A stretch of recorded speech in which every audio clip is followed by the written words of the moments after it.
நெல் கொள்முதல் செய்வதில் முழு தோல்வியடைந்த திமுக அரசு தவறை திருத்திக் கொள்ளாமல் உண்மையை மறைத்து பூசி முழுகும் விடியா திமுக அரசின் வாரிசான துணை முதலமைச்சருக்கு அதிமுக முன்னாள் அமைச்சர் ஆர் காமராஜ் கடும் கண்டனம் தெரிவித்துள்ளார்.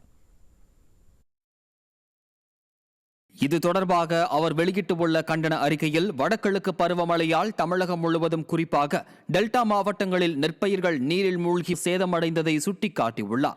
விளைவித்த நெல்மணிகளை உடனுக்குடன் கொள்முதல் செய்ய எந்தவித நடவடிக்கையும் எடுக்காத விவசாய விரோத திமுக அரசு வேளாண் பெருமக்களை ஏமாற்றும் விதத்தில் பசப்ப வார்த்தைகளை பேசி நாடகமாடி வருவதாக குற்றம் சாட்டியுள்ளார். வேளாண் பெருமக்களின் அவதியை புரிந்து கொண்ட புரட்சித் தமிழர் எடப்பாடி கே பழனிசாமி கடந்த 22ஆம் தேதி மழையையும் பொருட்படுத்தாமல் மக்களை சந்தித்து ஆறுதல் கூறியதையும் மக்கள் திமுக அரசின் அலட்சியத்தால் தாங்கள் படும் அவலங்களை கண்ணீர் மல்க எடுத்து கூறியதையும் முன்னாள் அமைச்சர் ஆர் காமராஜ் குறிப்பிட்டுள்ளார். நெல் கொள்முதல் தொடர்பாக சட்டமன்றத்தில் எதிர்க்கட்சித் தலைவர் கவன ஈர்ப்பு தீர்மானத்தில் அரசின் கவனத்தை ஈர்த்த பிறகும் அலட்சியமாக இருக்கும் நாடகமாடல் அரசு புது வசனங்களை எழுதி வேளாண் துறை அமைச்சர் ராஜா வீட்டு கன்றுக்குட்டியான உதயநிதி ஓரங்க நாடகங்களை நடத்தி வருவதாக சாடியுள்ளார். வயிறு எரிந்து கொதித்து போய் நிற்கும் நம் விவசாயிகளின் துயரை துடைக்க எந்த நடவடிக்கையும் எடுக்காத கையாளாகாத துணை முதல்வர் நெல் மூட்டைகளை ஏற்றிச் செல்லும் ரயிலை கொடியசைத்து துவக்கி வைத்து படம் காட்டியிருப்பதாக விமர்சித்துள்ளார். விடியா திமுக அரசு